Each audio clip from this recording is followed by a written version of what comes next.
says the polls are moving. We never thought we were going to say thank you to Anthony Weiner. The race for the White House tightens up. No matter what is thrown our way, we are not going to back down. Control of Congress hangs in the balance. We are just 9 days from the change you've been waiting for your entire life. Let's get loud at the voting booth. We are on the campaign trail, covering the issues that matter to you. News from across the nation and around the world. The primetime Sunday edition of Special Report starts right now. Good evening. Welcome to Washington. I'm Brett Baer. We are learning plenty tonight about the FBI's decision to turn the presidential election upside down by reigniting the Clinton email investigation. We begin our coverage tonight with Chief Intelligence Correspondent Catherine Herridge and new details about what led to Friday's blockbuster announcement. Good evening, Catherine. Well, thank you, Brett. A government source confirms that the metadata on Anthony Weiner's computer turned up positive hits for state.gov accounts as well as Clinton's emails, adding the numbers are, quote, astonishing. With the Wall Street Journal reporting tonight 650,000 emails are in play, and that's what led the FBI director to reboot the email case. After a subpoena was issued in late September, Fox News was told FBI investigators began combing through Anthony Weiner's computer in the separate sexting investigation, allegations he has denied. As they sifted through the records, investigators found emails from Clinton aide Huma Abedin, Weiner's estranged wife, who had access to the laptop. The FBI team then got new authorization to do a deeper dive on the metadata, and that was when the hits allegedly linked to Clinton were uncovered. The Republican chairman of the House Intelligence Committee, who was notified by the FBI, spoke with Chris Wallace of Fox News Sunday. To me, Chris, this has to be a substantial development. I just don't see Director Comey opening this case back up 11 days before the election unless it is quite serious. Abedin told the FBI in April that she sent State Department emails, including this one from Clinton, to her personal Yahoo account, where it was easier to print than the clumsy State Department system. In June, Abedin swore under oath in a Freedom of Information Act lawsuit that she never deleted her emails, and she searched through all her devices for government records. But that sworn declaration is now in question. The ranking Democrat on the House Intelligence Committee told ABC News Comey acted outside his lane. I think this was a terrible error in judgment by the director. To release this kind of ambiguous letter. These may be pertinent, they may be significant, they may not be significant, they may not be pertinent. That kind of an ambiguity bomb this close to election was a terrible lapse in judgment. In January, Fox News first reported the FBI was investigating the Clinton Foundation and pay-to-play allegations against Secretary Clinton.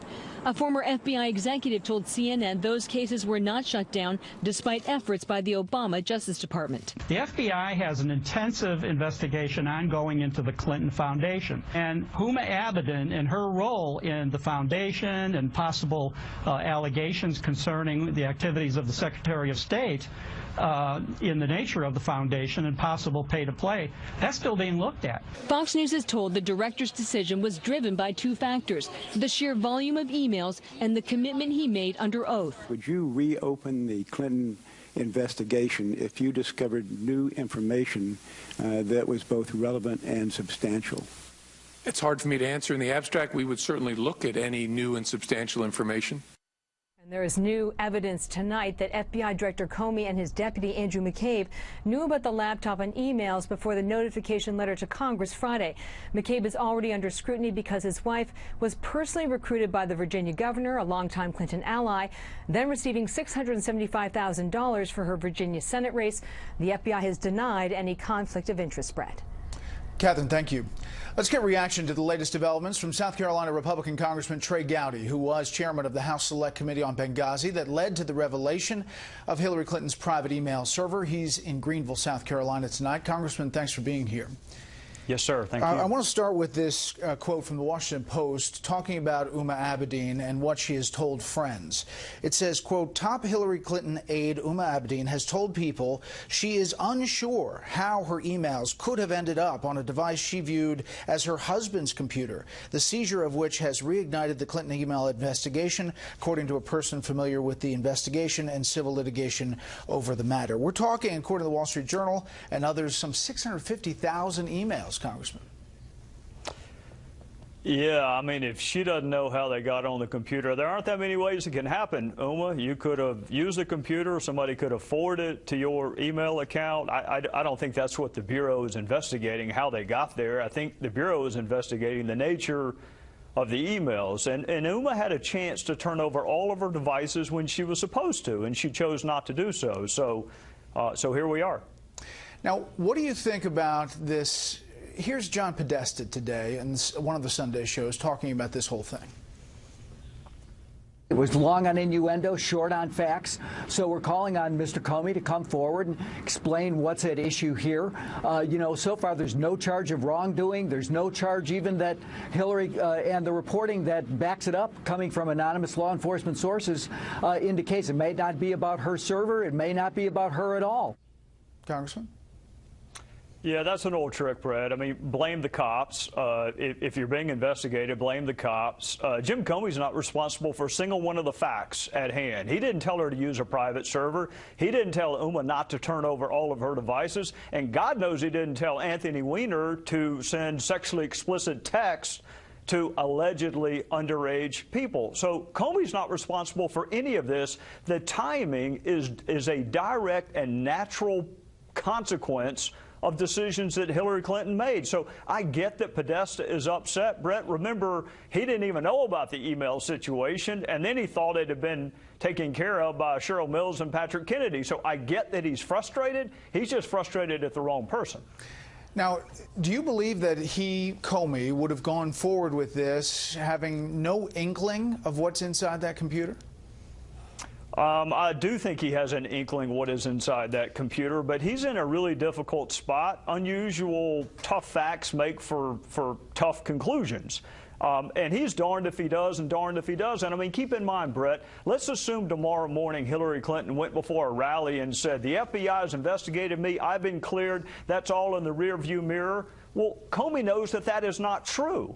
So if his obligation is to the public, why would he not let us know? Investigations are never over unless there's a verdict or statute of limitations expires.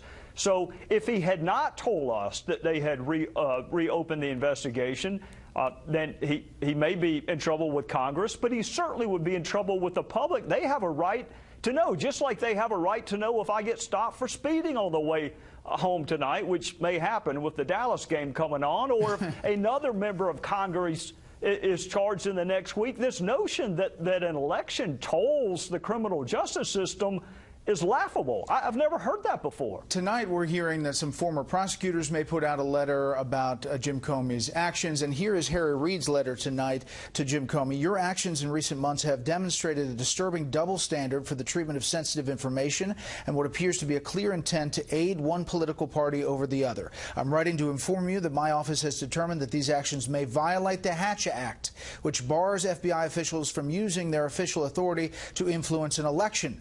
Through your partisan actions, this is Harry Reid, you may have broken the law. The double standard established by your actions is clear. Your reaction, Congressman? Thank God he's leaving is my initial reaction. My second reaction is I did not know Mormons use drugs, and anyone who is capable of sending out that press release has to be under the influence of something. The person responsible for this fact pattern is Secretary Clinton. Jim Comey did not tell her to use a private server. He did not say mislead the public about whether or not you turn over all your work emails. He certainly didn't say, hey, Secretary Clinton, why don't you say you neither sent nor received classified information? So, look, Senator Reid is a political hack. Jim Comey is a law enforcement officer.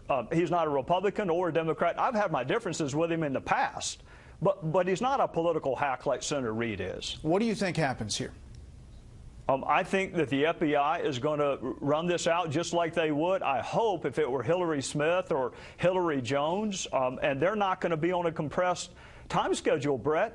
I mean, I get that there's an election coming up in a week, but there's a republic that I would like to see last a little longer than that, and we have to have confidence in the FBI and the Department of Justice. Keep in mind, Brett, it was not Jim Comey who met on the tarmac with the spouse of the target of the investigation, and it was President Obama who prejudged the outcome of this investigation while the investigation was ongoing. So if Harry Reid wants to write a letter to somebody, tell him to write Loretta Lynch and President Obama. Is there anything preventing Hillary Clinton from reaching out to Uma Abedin and saying, you know what, just put out all these emails?